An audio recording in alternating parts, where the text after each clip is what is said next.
those of you who missed my latest video, it was kind of like a welcome back video, as I am officially back to posting. And as I promised in that video, the first video back would be, well, it would be a big one. And so, as you can see here, to welcome you all back, I thought I would try my best to solve an AQA GCSE Mathematics paper.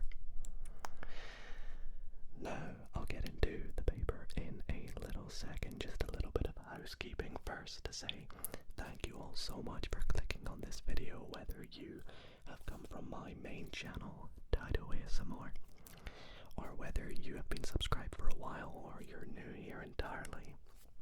Welcome. My name is Duncan, feel free to call me Dido, and I post on this channel a whole range of ASMR videos, all focused around maths, as you can probably tell by the channel name. And, well, I always get a lot of people asking me to solve maths papers. That is some of the most popular videos I post. And tonight I thought I would try my best at a GCSE Maths non-calculator paper. Now, to clarify what this paper is for those who have never heard of it, the AQA is a English examination board, and they make the papers in England specifically, and they have a range of papers for the GCSE level. Now, I believe the GCSE equivalent in Scotland, which is my home country, is kind of like National 5. But for others around the world wanting to translate it, I think you do this roughly when you're around, I think maybe 16 years old. But correct me if I'm wrong in the comments. And in particular, this is a higher paper, so it is one of the harder levels of maths studied at the GCSE level for English students. Now, as we can see, this was sat on Wednesday, the 6th of November 2024. Non-calculator, like I said, and the time allowed, it's supposed to take you an hour and a half. Now, for those who are new to the channel and don't know, I am 25. I do have a degree in maths, so fingers crossed I should still be able to pass a paper like this, but it's been so long since I've done maths, not only on the channel, but in person as well, just in my daily life, that, you know, we'll see how things go. Feel free to call me out in the comments if I make a mistake, and forget to let you all know in the edit if there is anything I'm missing. I will pop it up in the corner. But I think without further ado, I will slide my ruler onto the side unless we need it. I don't really know.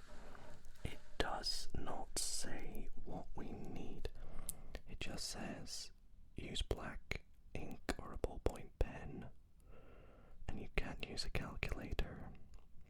It also says the formula sheet enclosed, but I'm not gonna lie to you all, I couldn't see no formula sheet, so hopefully all the formulae we need in this video I do know. And yeah, let's get started. So, is it even worth me filling out this front sheet? I guess I should.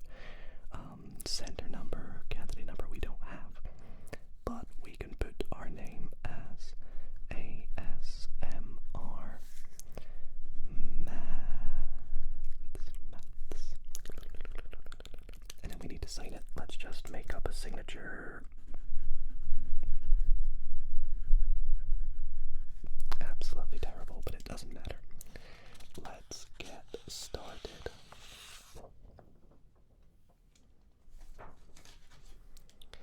So, beginning off here with question 1, I hope you can all see everything okay. Feel free to zoom in on your phone if you want to look at the questions up close, but I'm gonna do my best to sort of work everything through. So for those who are new to math and have never studied at this this level before.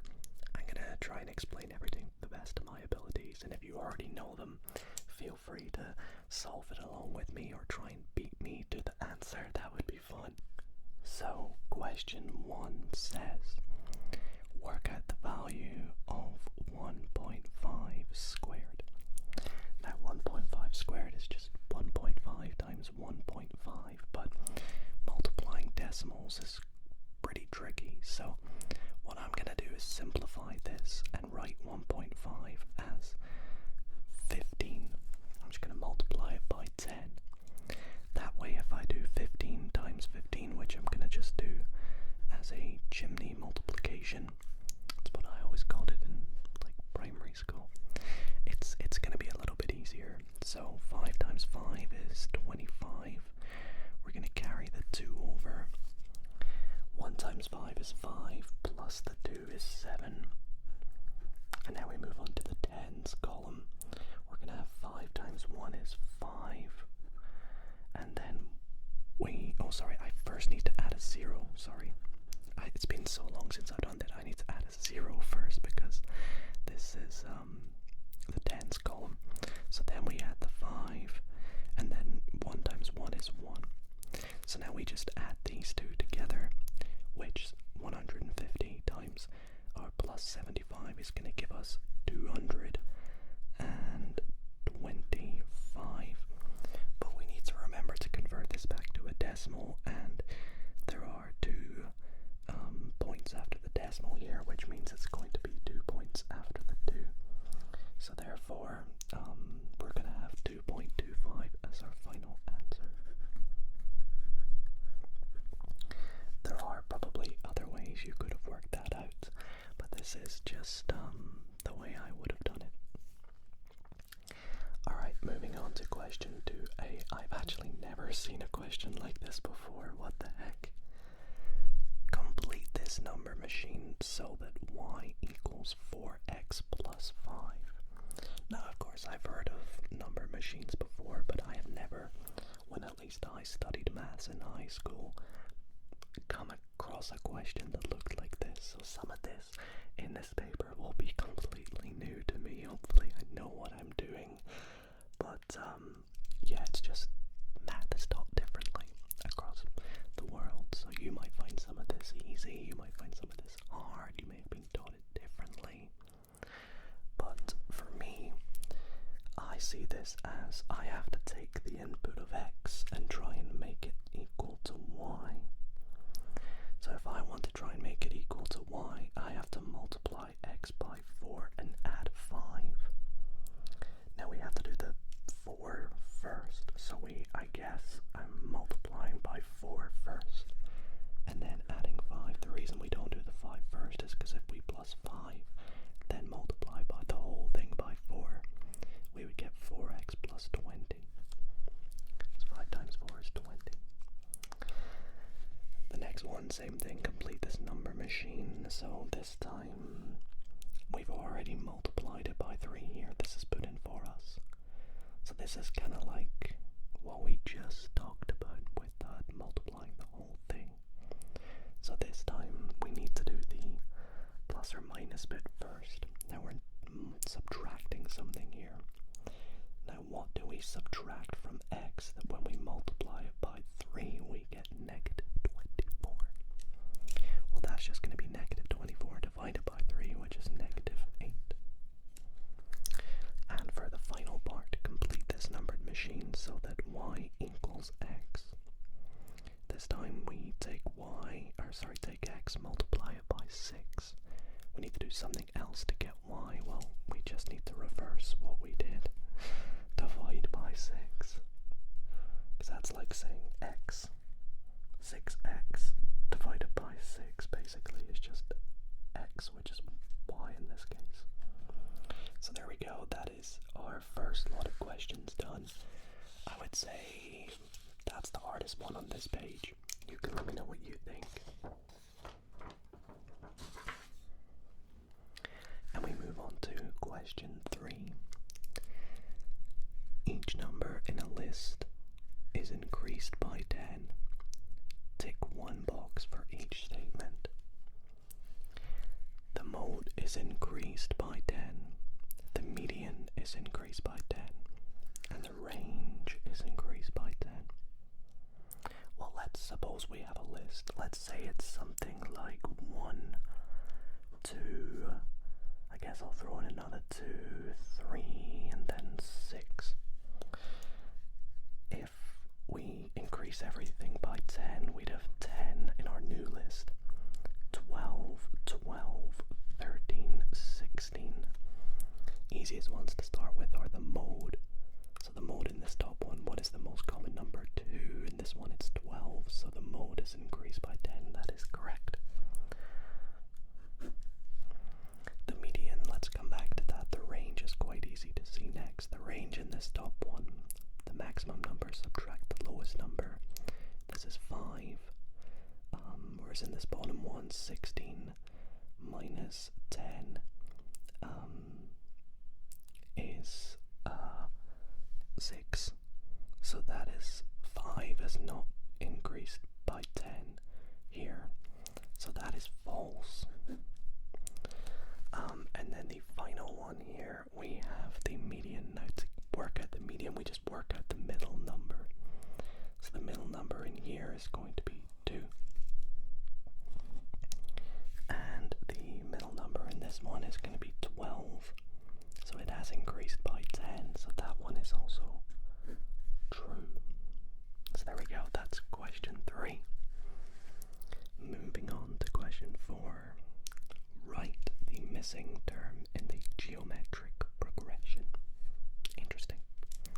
So the progression here goes 1, 4, 16, blank, 256. Now it's up to you how you'd want to go about this. I can immediately see this as a geometric progression with base or 4 to the power of something. So for example, I can see that this is 4 to the power of 0. This is 4 to the power of 1. This is 4 squared. This is obviously going to be 4 cubed. And I'm assuming 4 to the power of 4 is 256. Sounds right. I'm not going to work it out. So what is 4 cubed? It's because this is non-calculator, I can see that that's, reasonable for them to ask us to work out. Well, 4 squared is 16, so we just need to multiply that by another 4. And I won't write out my working for this. We can kind of see that 16 times 4 is going to be 64. So there we go. And we will move on to 4b. Another sequence one here. We have a Fibonacci type sequence begins 5, -9.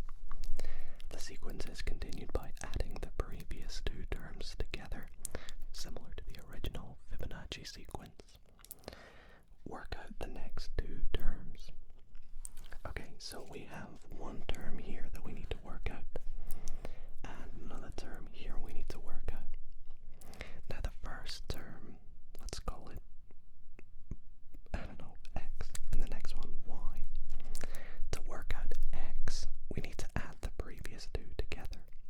So x is going to be 4 plus -9. Now plus minus just becomes a minus, so that's 4 minus 9, which is -5. So the first number is going to be -5. And that will help us work out y. So y is going to be -9. Hold up a minute. I'm just immediately stopping here because I can clearly see I've made a mistake and I'm so sorry. This is 5 and I've written 4. I have no idea why. Let me fix that. So this is 5 plus -9, which is going to be -4. So this is -4. Sorry everyone, I know you're probably screaming at me there. So now we have -9 plus -4. In my defense, I'm filming this at 9 p.m. I don't usually do math at 9 p.m. And this is going to give -9 -4, which is -13.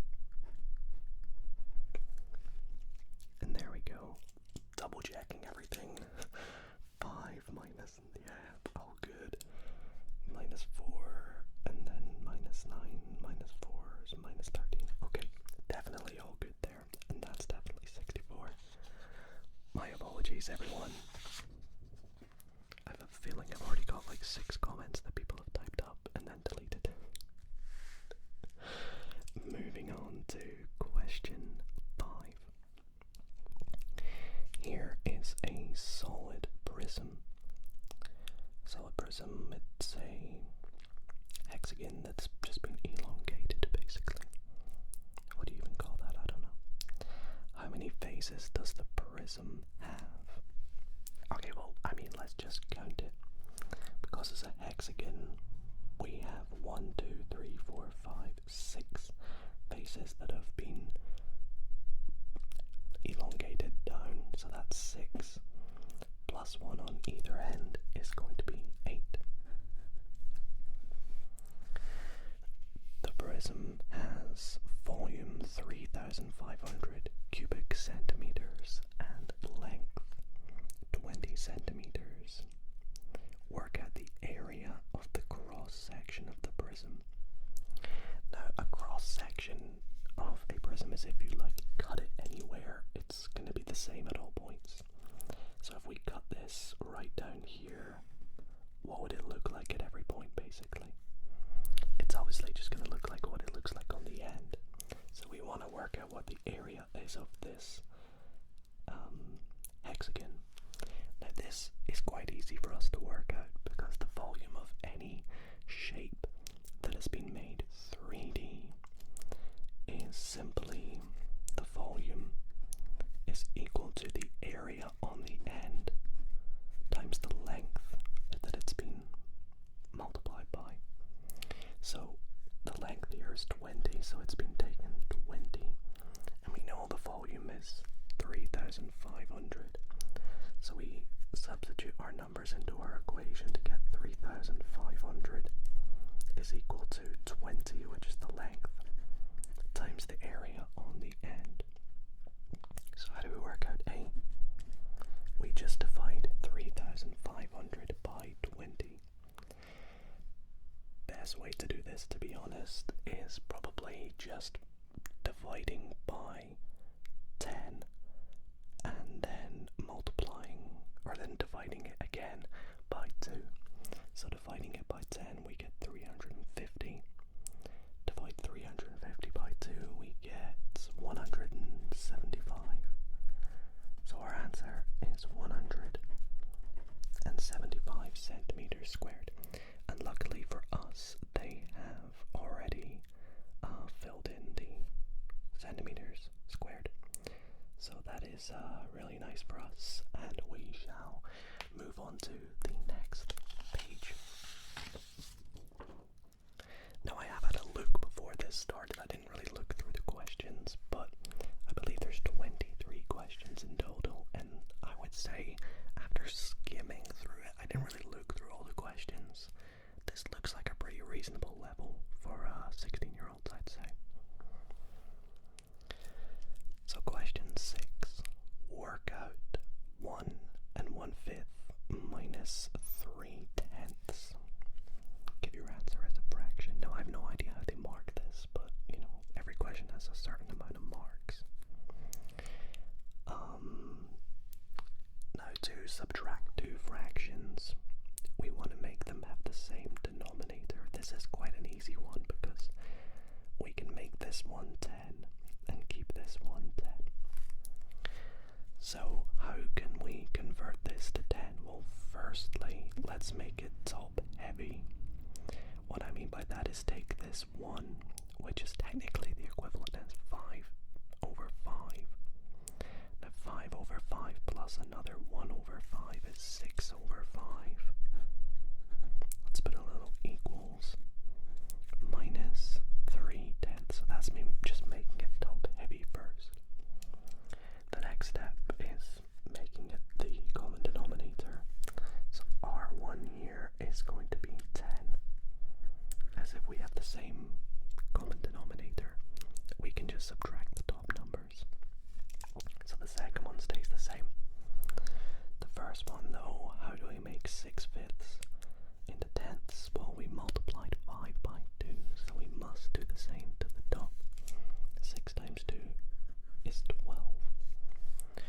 12/10 minus 3/10, you just subtract the top number, you get 9/10. And that is basically it, but I will check it over just to make sure. Let's see, 1 1/5 is, yep, 6/5 minus 3/10 multiplying by 2, yep, 9/10. All looks good to me. So let's write that as 9/10 as our final answer. Ooh, this next one, this looks interesting. It says a large circle and a small circle are shown. The radius of the large circle is 12 centimeter. The radius of the large circle as a ratio to the radius of the small circle is 4:1. So the radius of the large circle, which is from, let's call the center like here. I don't know if it touches that circle or not, but it's pretty close. That there is 4 times the radius of the smaller circle. So let's say this is R, this is 4R. Work out the shaded area. Give your answer in terms of pi. Wow, this is our first sort of, I would say, tricky question. A lot to do, 4 marks. So the radius of the large circle is 12. So if 4R, oh actually I have working space here, ignore that. If 4R equals 12, this implies that R is equal to 3. So the radius of the small circle is 3. Now why have I worked this out? Well, if I can work out the area of the small circle and the area of the big circle, the shaded area is just the area of the big one, subtract the area of the small one. In other words, area of big circle, let's just call it BC, minus the area of the small circle is equal to the area of the shaded region. Let's call it SR. So let's work out each of them individually. The area of the big circle, this is going to be equal to, well, the area of a circle is pi r squared. So pi times the radius squared. Now the radius of the big circle is 12.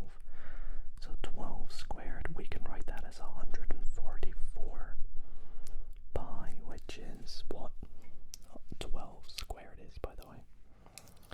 Now the area of the small circle is going to be pi r squared again. This time r is, we said 3, so pi times 3 squared, which is 9 pi.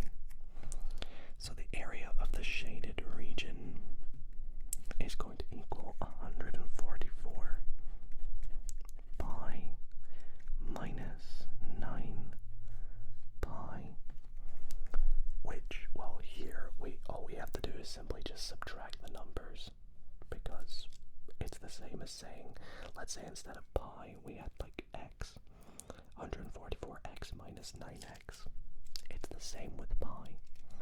So we would just get 135 pi, and that's going to be our answer because it's in terms of pi, and we have centimeters squared down here for us already. So, wow, that was a fun question that took a whole page, and I would say definitely that's the hardest question so far. Definitely not difficult for some people, but I would say a lot of people probably would have found that question tricky, maybe. If I'm guessing, you can let me know. Alright, what do we have here? Question 8. In this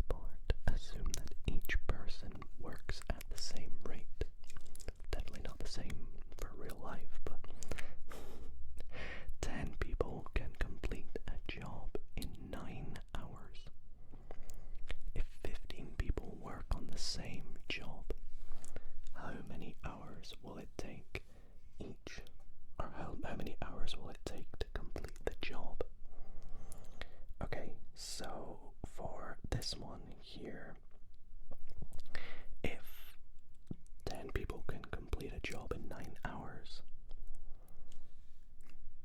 that would say that the work, let's call it W, the work that is done is going to be equal to 10, which is the amount of people, times 9, which is the amount of hours.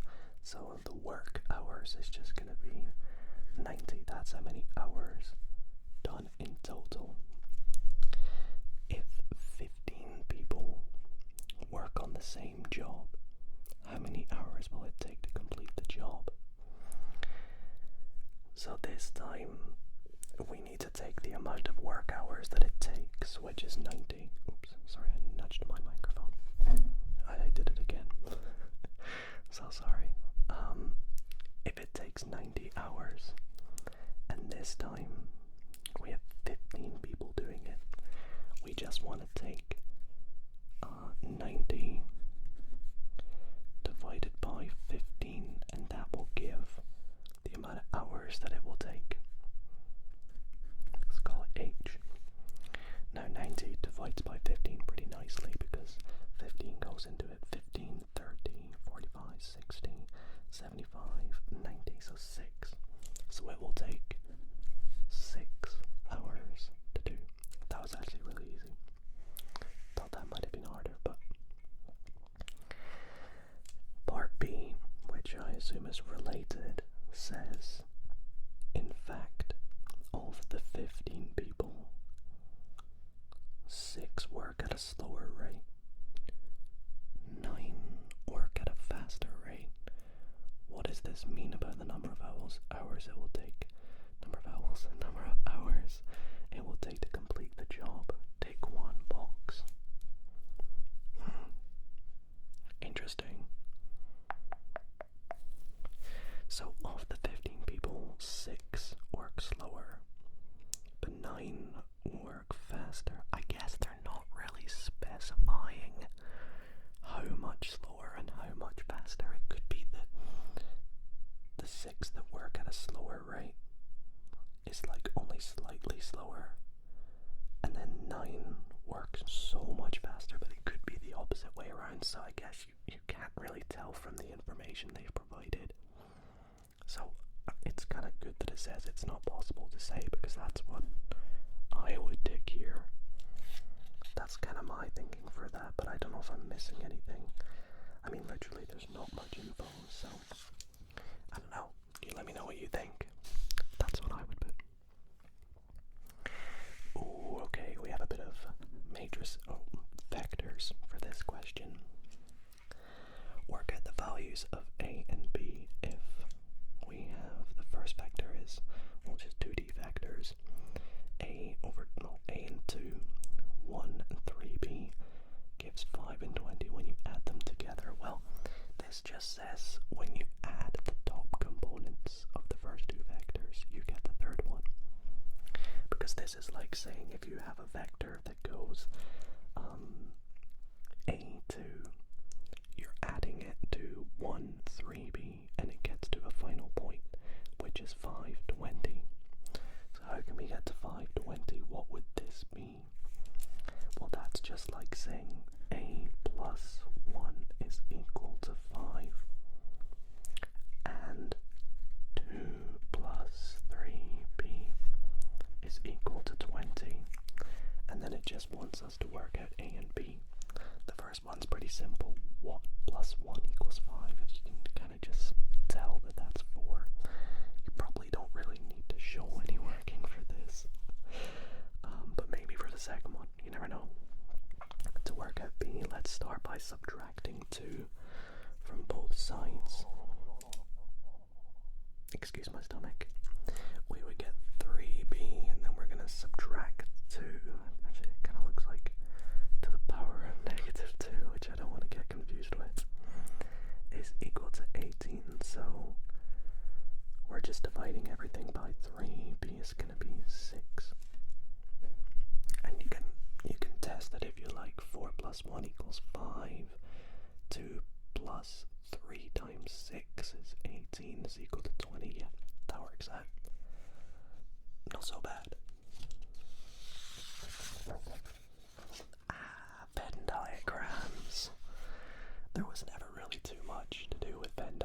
papers when I studied maths in high school, but love to see that in English maths papers they do them. So let's see what we're working with here. Clive, shout out Clive. Clive owns 2 coffee shops, A and B. On you go, Clive. Out of 150 people, 18 use both shops. 46% use shop A and 2/5 use shop B only. Complete the Venn diagram to represent the information. Apologies about my earphones cable, it keeps hitting the table, so I've been trying to fix it off camera. Okay, well, let's see. The sample size, which is what this symbol here means, is 150. So out of 150, A is the people who use shop A, B is the people who use shop B, and then there's also an extra gap here we need to fill in along with these ones. So let's begin with the first statement, which says 18 people use both shops. Well, that's this little segment in between, which is represented by the symbol A intersect B. So that one here is going to be 18. Now, we are told that 46% use shop A. Interesting. So what is 46% of 150 people? It's quite tricky to work out unless you sort of work out the 1% is 1.5, 2% is 3. In fact, that's the way I'm going to do it. That's quite a fun way to do it. So 1% of 150 is equal to 1.5 people, but that makes no sense. So 2% is equal to 3. So 46%. Well, to get from 2% to 46%, we multiply by 23. So 3 multiplied by 23 gives a... They would throw that in there, wouldn't they? 69. However, 46% use A. We've already accounted for 18 of them, so we need to subtract 18 from that. Gives us 51 for this sort of portion here. Now for this portion that use only B, we're told that 2/5 use B only, so 2/5 of 150, well, 1/5 divided by 5 is going to be, well, actually you can kind of see dividing by 5 is 30. So 2 times 30 is going to be 60, so that's not too difficult to work out. And then the final bit down here, the rest of the people that don't use A or B, well, that's the total, which is 150. Subtract all the other numbers, so that's going to be subtract 51, subtract 18, subtract 60, which, oh my gosh, let's try and work this out quickly. So subtract 51 takes to 99, subtract 60 next gives us 39, subtract 18 is going to give us 21. So then, there we go, and that is that question. Pretty good for a Venn diagram question. I quite like that one, actually.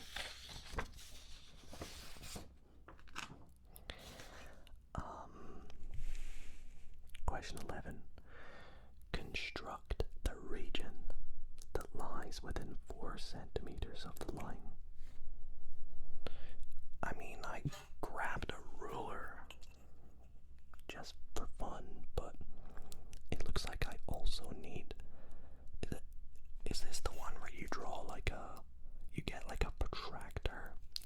measure like 4 centimeters and you do that little thing where it goes like this, and then you sort of connect them. I believe I can't really quite do this question actually, because I don't have a protractor.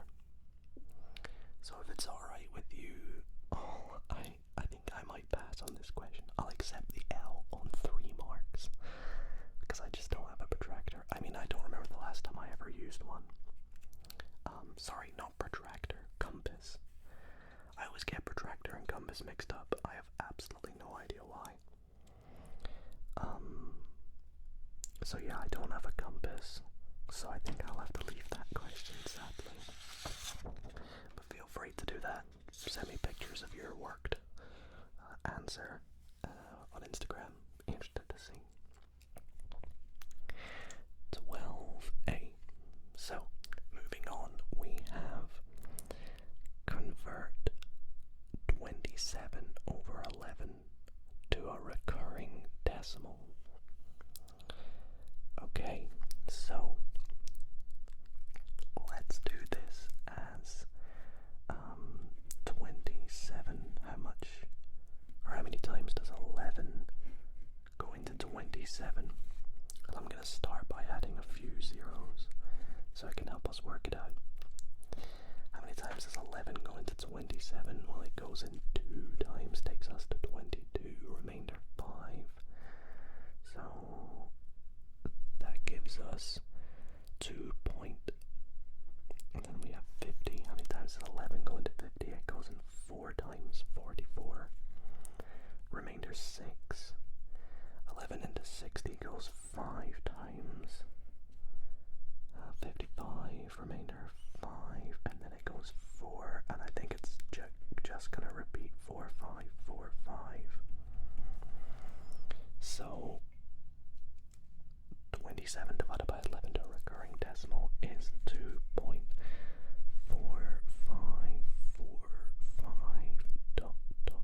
and that just symbolizes that it repeats. Some people like to do it up to 5 decimal places and then just put the ... but I would imply by that you get the answer. Okay, let's continue. 12B, another recurring decimal question. Convert 0.15 with a dot above it to a fraction. Okay, this is interesting now. So, I was always terrible at these. I think I did a YouTube short once on a little trick you can do with this. I'll see if I can recall it. But essentially, the dot above the 5 means that 0.15 is equal to 0.15555. Now, let's, for the sake of this, call this x. If we multiply this by 10, we would have 10x is equal to 1.555 recurring. Now what's the trick you do for this again? Oh, I'm trying to remember. I literally cannot remember how to do this. You need to express that in terms of the previous one. So that is equal to... how do you do this again? Do you not subtract the previous one? It's like 10x minus x, and that gives you 9x. I think it is. So 9x, we subtract an x. Or is it something like this? I honestly can't remember. So I need to subtract x from this. So if I subtract that, all the 5s, this is what it is. So if I subtract x, which is 0.1555 recurring, to this, so 10x becomes 9x, we're subtracting x. So if I take away this from this, it will give us 1 point. Now 5 subtract 1 is 4. And all the 5s are just going to drop onto infinity. So we're just going to have 1.4. So therefore, 4x, which we had back up here, is going to equal 1.4 divided by 9. No, that's not really nice as a fraction having a decimal, so let's multiply it by 10, and that's going to give us 14 over 90, which, can it get simplified? Yes, we can divide by 2, so over 45 is 7/45. 7 doesn't go into 45, so our answer is 7/45. Wow. Honestly, I'm impressed with myself. I feel like this is something you learn in school that I have just forgotten, because I kind of just worked that out on my own from memory of a YouTube short I did ages ago. I'm impressed with myself. Honestly, I am.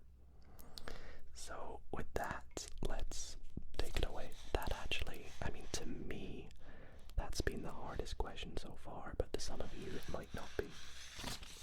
So let's continue, see if we can rattle through a few questions here.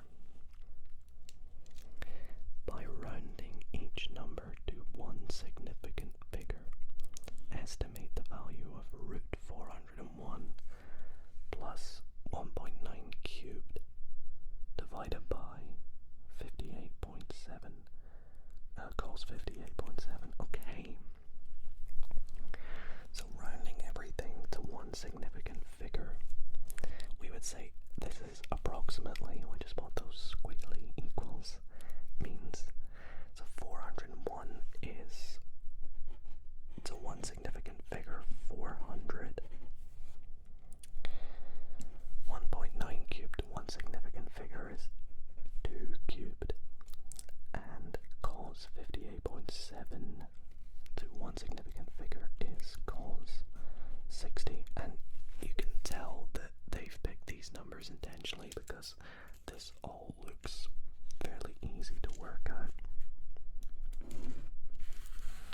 So first, root 400 is 20, 2 cubed is 8, and cos 60, well, I know that it's a half, but for those who can't remember why it's a half, if I draw this triangle,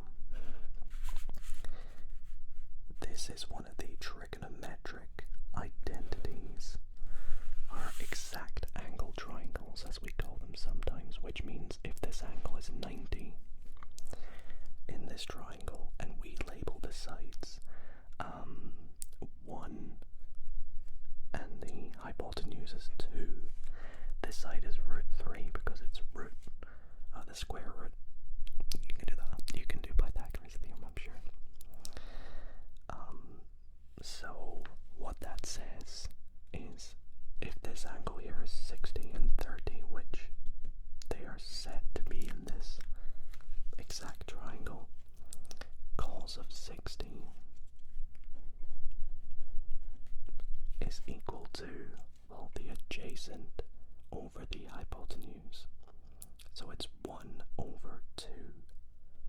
This is the adjacent angle to 60, and this is the hypotenuse is 2. So we divide by a half. Now 20 plus 8 is 28. 28 divided by a half is the same as just multiplying by 2. So 28 times 2 is 56. So our answer is going to be 56. First time using the ruler, and it was for drawing a triangle.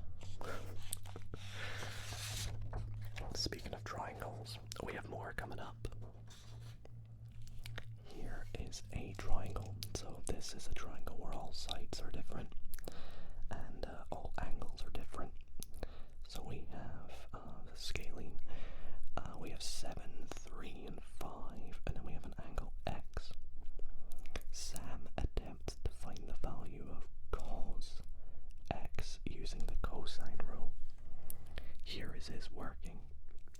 Identify 2 errors Sam has made.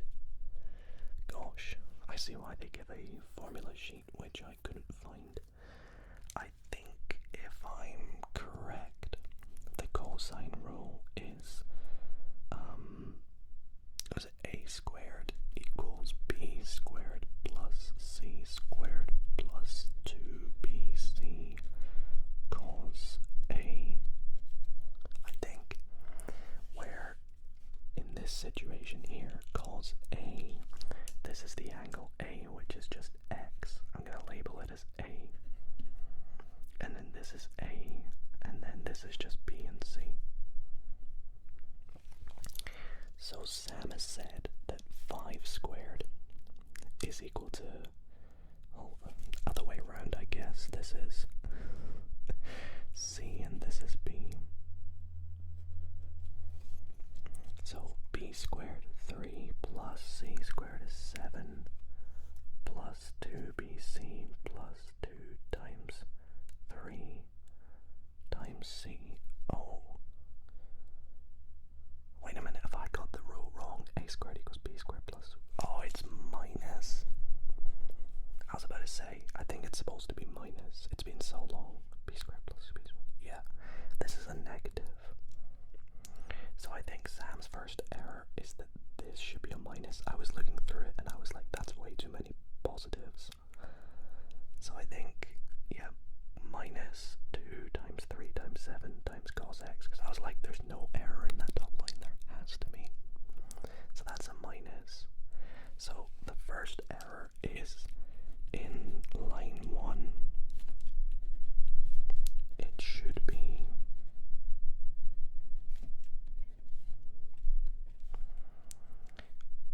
minus 2 times 3 times 7.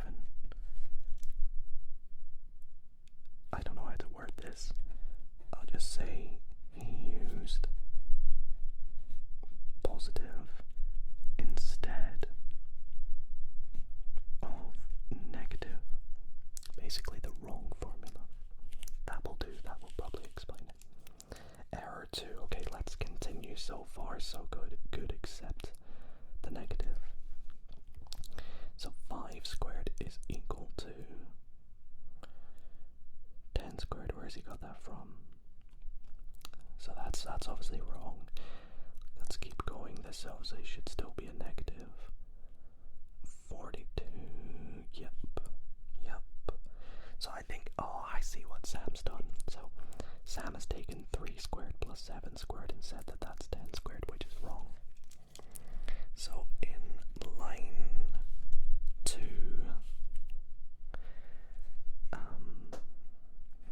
Sam assumed 3 squared plus 7 squared equals 10 squared, which is false. And then I'll just say should be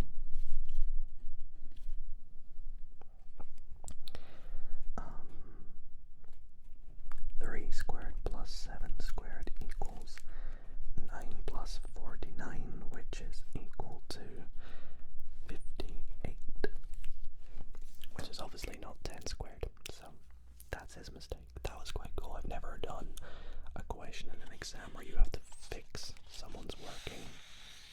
Kind of interesting. Okay. Enlarge triangle PQR by a scale factor of -1/3 with center 0. Okay, so if we're enlarging it by a scale factor of -1/3, well, firstly, it's shifting to the negative side. So we have a negative, and then it's shrinking in size by 1/3. So what this means is P, which is the coordinate 0, 3, is now 1/3 of that, which is 0 to 3, but it's also a negative. So P is going to be... Is P 0 -3? Is it 0 -3? I think that's what that means. Q is 9 is going to be negative 3, negative 3. Let's call this P dash, Q dash, and then R, which is 9 on the X, is now, negative 3 on the X. And instead of 3 on the Y, it's 1 on the Y. So this is R dash. And then we can connect it like that. And that makes sense, because if it flips over there, the hypotenuse, if you will, of the triangle is going to be facing the other hypotenuse. So that is our, I'm just going to do that, our new triangle. That wasn't so bad.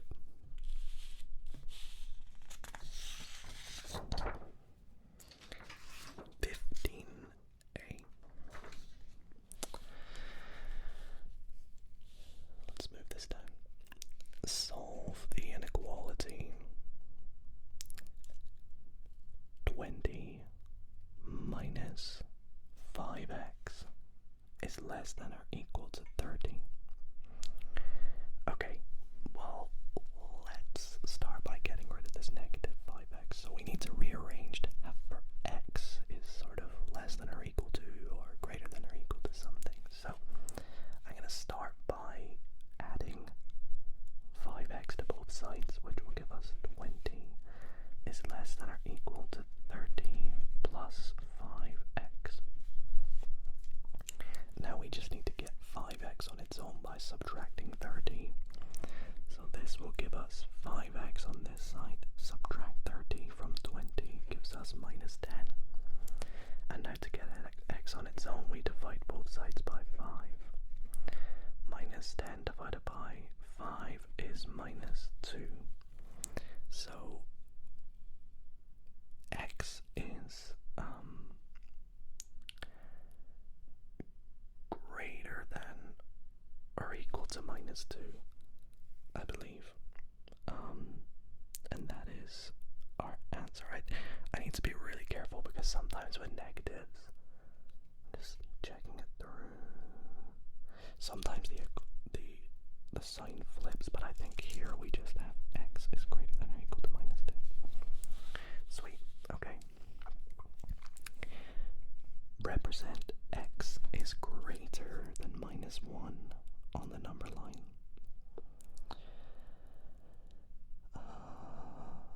Okay, so if x is greater than minus 1, it will not exist at anything up to 1 or minus 1. At minus 1 there's going to be a open circle because it doesn't exist there. But thereafter, there will just be a solid line for x. And I don't know if we need to label that x, but I will just for this. And the reason we do an open circle is that's because x just does not exist there, basically. And then there's no line there. There's a hole, basically. Okay, 16. When W is truncated. Yo, I've not heard that term in a long time. I think truncation is when you take a number and you just round it down. Or, well, I mean, rounding is not the word I should use. Truncating is when you take a number and you basically bring it down to the nearest whole number. So for example, if I had like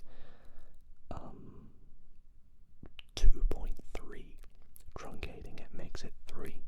But if I had 2.7, truncating it also makes it 2. Everything brings it down. So when W is truncated, the answer is 8. So that basically means that W is anything greater than or equal to 8, but less than 9. It has to be less than 9, because if it's 8.99999, it still comes down to 8. But if it's 9, it now gets truncated to 9. Sasha writes the error interval due to truncation as W is... Oh, so this is kind of actually what we're just talking about. But she's put that it's greater than or equal to 7.5 and less than 8.5. So that's completely wrong, because that's saying that if it's 7.5 it becomes 8, which is not. In fact, what she's done is she's used rounding instead of truncating. So give us reason why Sasha is wrong and state the correct error interval. Sasha has rounded W instead of truncating.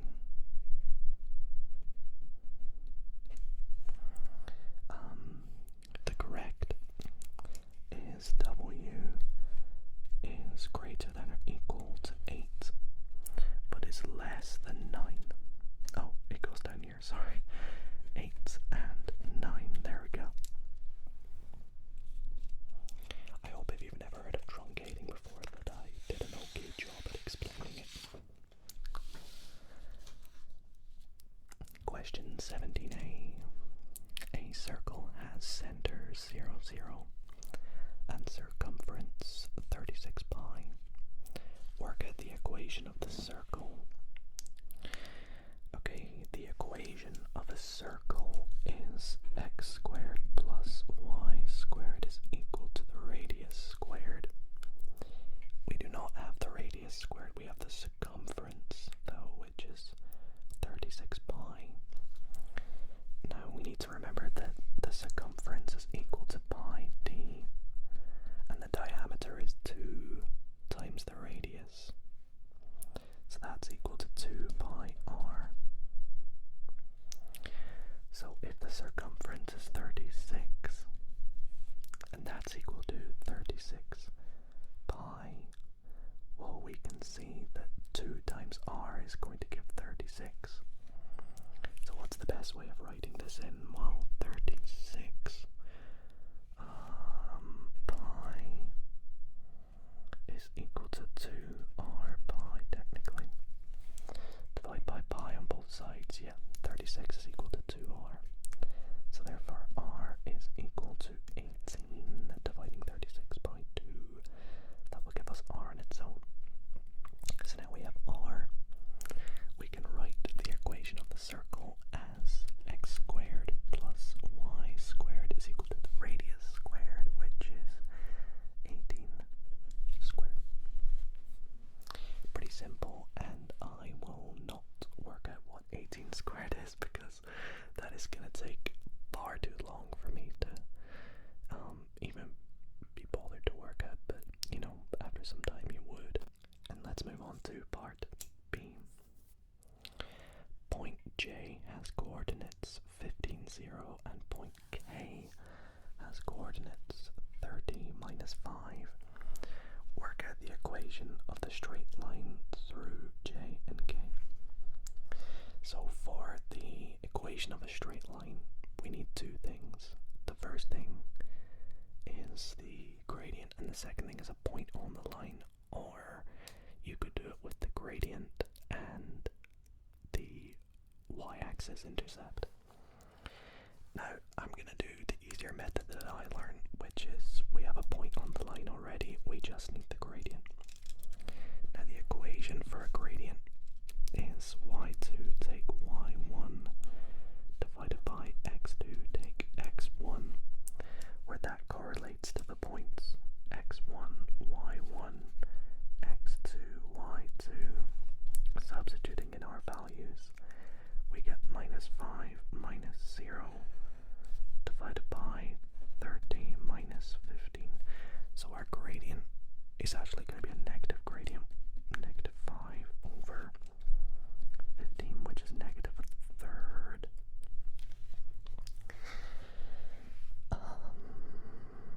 Actually, I think it would be easier to work out the y-intercept for this one, which is y equals mx plus c as the equation of a straight line. The reason I use this one is y is going to equal, well, we need to take a value for y. Let's use this point, y is 0. And the reason I picked that is because a third and negative a third and 15 is quite nice to work zeros into 15. So the gradient is negative a third. Our x coordinate is 15. All we need to do is work out c. So 0 is going to be equal to, so negative a third times 15 is going to give us negative 5. I don't know why that took me a little second, which implies that c is equal to 5. So therefore the equation of our line is negative 1/3 x plus 5. That wasn't too bad. I mean, again, you could have used the point on the line and used the equation y take b equals m, x take a, and substituted in points, but you know, personal preference, I guess, at the time. On to question 18. I hope you guys are enjoying the video so far. If you are, be sure to leave a like. I haven't said that yet actually, but it would really mean a lot to me as my first video back. Express x squared plus 8x minus 5 in the form x plus a squared minus b, where a and b are integers. Excuse me. So this is completing the square. Now the method I was taught for completing the square, and I'll give you a crash course here, is you take this here, open a bracket, do the square root of this, which is going to be x, half the next value, close the bracket, put the square, then you add the add whatever's on the end. In this case it's minus 5, but then you need to account for the extra value that this is going to give at the end when you square it. So that's going to give us plus 16. We don't need that plus 16, so we get rid of it, because when you expand that, you're going to get x squared plus 4x plus another 4x, which gives you your 8x. We've already got our minus 5, but this is also going to give us plus 16, which we don't want, so we get rid of it. And that's going to give us x plus 4 squared. Minus 5 minus 16 is minus 21. So let's write that down there as our final answer. A curve has the equation y is equal to x minus 7 squared plus 8. Write down the coordinates of the turning point of the curve. So if we have a curve, let's say it looks like this, and this is the turning point. The turning point, the x value, is when the part in the brackets of completing the square is at its lowest, and the lowest it can get when we square it is simply 0 squared, because any square value is going to give a positive value, no matter what's in here. So the lowest we can make the x is 0. So x minus 7 is 0. X has got to be 7. Now, for this next part that we've got, x is 7. All we have to do is basically substitute it into our equation, which 7 minus 7 squared is 0 squared plus 8, so y is going to equal 8. And that's me just working out what y is when x is 7. So that's the coordinates of the turning point there. Now I know that's probably not a great diagram of whatever this curve looks like, but hey yo. On to question 19. Expand and simplify fully. X plus 2 times 2x plus 3 times 3x plus 4. Well, that's just very tedious, but 3 marks, we're gonna do it. Let's begin. So I'm gonna start by expanding the first 2 parts. So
multiplied by 6 is 18x.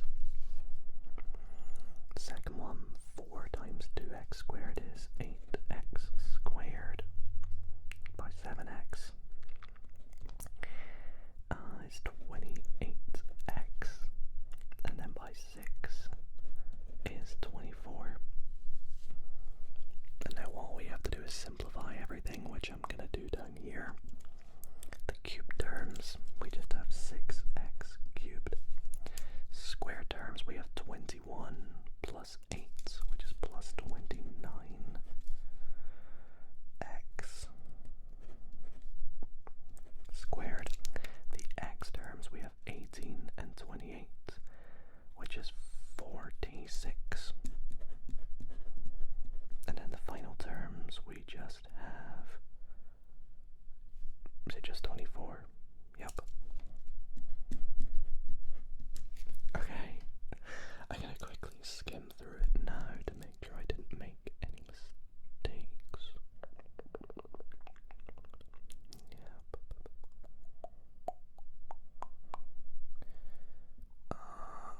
All looks good. It's just, this is an easy kind of question to make a mistake with, so that's why I like to look through it. But yeah. Oh, we have the second part, sorry. Use your answer from part A to work out 102 times 203 times 304. What? What does that mean?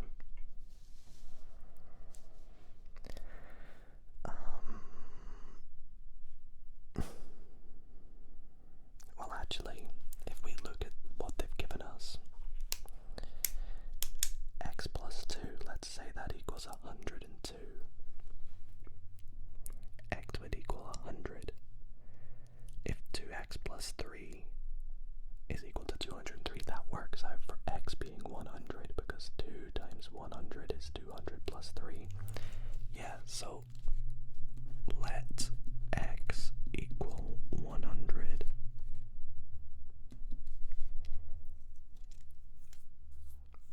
In this case, we would say that this implies that 100 plus 2 times 2 times 100 plus 3 times 3 times 100 plus 4, and I'll put above it, this is 102, this is 203, this is 304, just to make it easy for you to understand. Using our answer, we can say that that is equal to 6 times 100 cubed plus 29 times 100 squared plus 46 times 100 plus 24. Now what is all of these? Well, 100 cubed is 1 million, right? 100 times 100. 4. Yeah, that's 6 zeros. So times that by 6 is 6 million, right? That's equal to 6 million. 100 squared is 4 zeros, which is 10,000 times 29 is equal to 29,000. Or should there be an extra zero? I think there should be an extra zero. 290,000, yep. Yeah, because then 46 times 100 is 4600. Yeah, you take the amount of zeros. And then plus 24. So that's going to give us, well, this actually perfectly adds up to just 6, 2, 9, 4, 6, 2, 4. You just take all the values. That's actually really satisfying. Yep. Okay then, coming towards the end of the paper here. Part A to question 20 show that root 363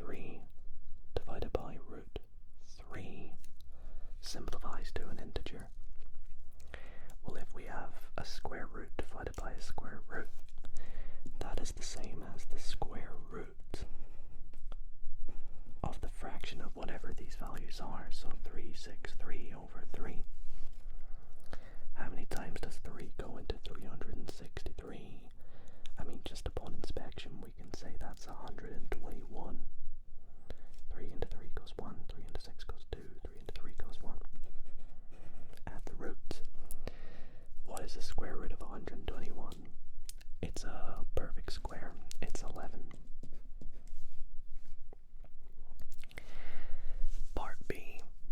Rationalize the denominator and simplify. Okay, so we have 20 over root 5. You may have never heard of rationalizing the denominator. What that means is get rid of the square root on the bottom. So if we have 20 over root 5, that is just the same as multiplying the top and bottom by the same thing. So if we multiply the top and bottom by root 5 over root 5, the reason I picked this in particular is when you do that, root 5 times root 5 is just 5. Proof of this is, let's say, instead of 5 it was x, and instead of x it was 4. The square root of 4 is 2. 2 times 2 is 4. So square root of 4 times square root of 4 is 4. Once again, say that 4 was x. It's just x. In this case, it's 5. But now we have 20 root 5. Now we can simplify this further by dividing top and bottom by 5, which is going to give us, well, 5 divided by 5 is 1, so we don't actually need to write divided by 1 because it's just going to be whatever is on the top. So we're going to have 4 root 5, and that's our final answer. Pretty good. I remember learning about that. Oh wow, this page definitely looks interesting. So we have a tan graph. We have y equals tan x. Luckily they've given us it, where x is between or equal to 0 and 360. Yup. So this is the tan graph. You are given that tan of 78.69 is equal to 5. Work out the other value of x where tan x is equal to 5. So where tan x is equal to 5, well, when it's equal to 5, it's right here, but it's also right here, so they are correct. There's another value between 360 and 0, so they want us to work out this value. Basically, what is it down here? What is this point on the x-axis? So let's say that we're working out x. So if the first value is 78.69, which is here, this is 78.69, the next value is going to be 180 later from there. Because supposing this is 0, this is also the next 0, that's 180 away from 0. So this point to here is 180 degrees. So the next value is equal to 180 plus 78.69, and that is just going to be 258.69 degrees. And that looks about right, yeah. Okay, work out the two values of x where tan x is equal to negative 5. So we have two values for positive 5, but for negative 5, that's here and about here, which is going to go up to there and up to there. Well, the way I would do that is, how far is this point from 90? Well, if it's at 78.69, the distance it is from 90 is 90 subtract 78.69, which is 11.31. And the reason I do that is because if you add it to the other side of 90, you'll get the first point. So the first point is 90 plus 11.31 is 101.31. And in the next value, similarly, you add another 180. So adding another 180 to that, we are going to get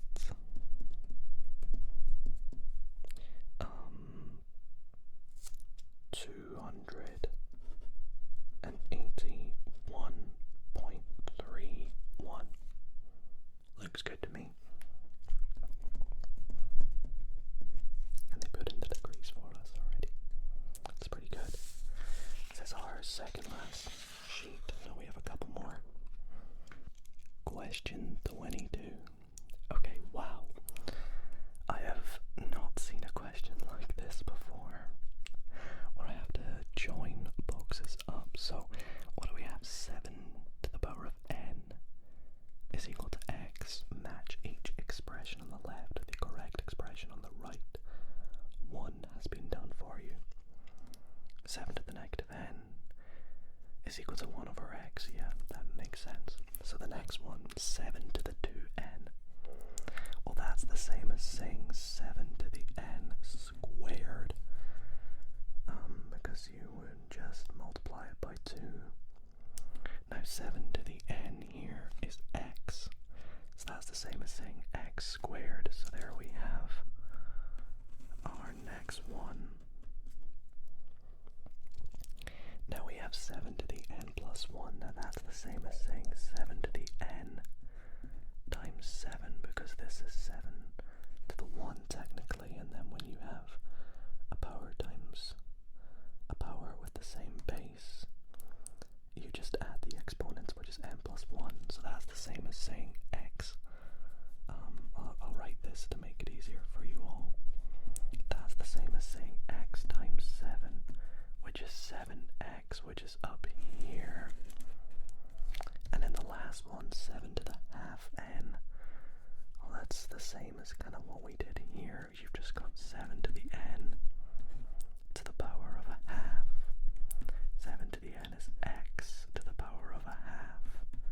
Anything to the power of a half is the square root. So that is equal to the square root of x, which is here. There we go. Question 22 is done. And on to the final question, question 23. In each part, the graph shown is a transformation of the graph y equals x squared. Write down the equation of the graph shown. So y equals x squared is the graph that goes kind of like this. Actually, this is a horrible diagram, but you get the idea.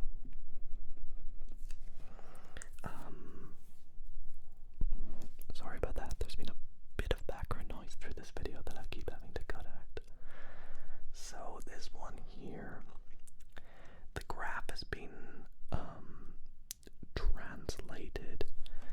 It's been shifted up on the y. So when a graph has been shifted up on the y, it's translated upwards.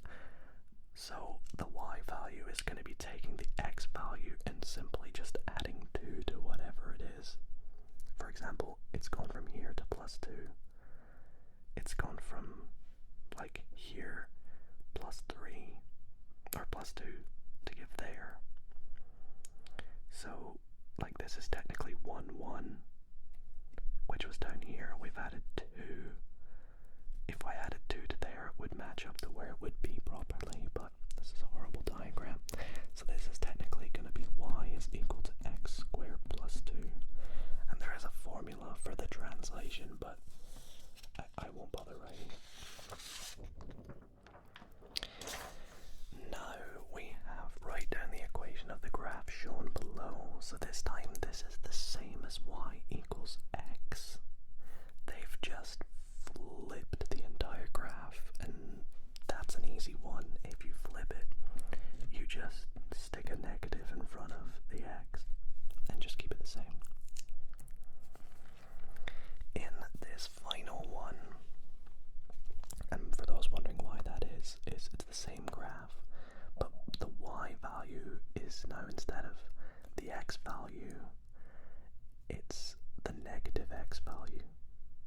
So every negative x or every positive x is going to give a negative y value. And the final one, write down the equation of the graph showing it's been shifted to the right this time, except instead of the origin being at 0, 0, the turning point or the origin is now 3, 0. So it's been shifted to the right.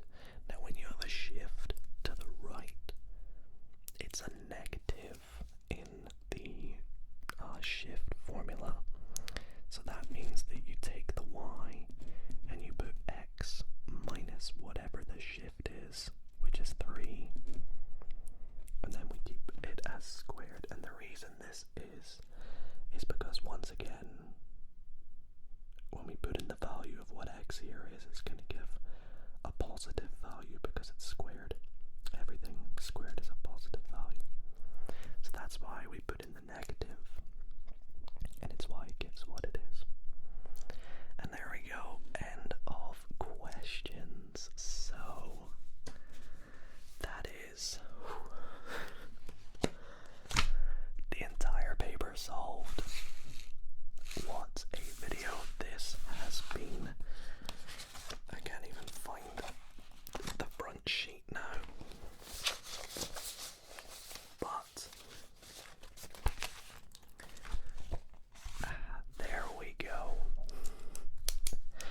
This has been so much fun for me to make, and the video is approaching an hour and a half, so as well as my little waffle at the start and me explaining what I was doing, we got it done in the time. So I really hope that you all did enjoy and love the whispering along with the problem solving. And if you guys want to see more videos on the channel in the future, be sure to leave a like. Comment down below what areas of maths you'd like to see me do. I really want to bring back my iPad and get some iPad style videos where I teach you areas of maths. I want to do some maths puzzles, some maths games, some maths role plays. I've got a lot planned, but I really want feedback from you. So if you enjoyed this, let me know in the comments and leave a like. And don't forget to subscribe if you're new here. Let me know if I made any mistakes. I hope I didn't. And if there's any questions you would have done differently, let me know your thoughts. But yeah, thank you all so much for watching, and I'll see you all in the next video.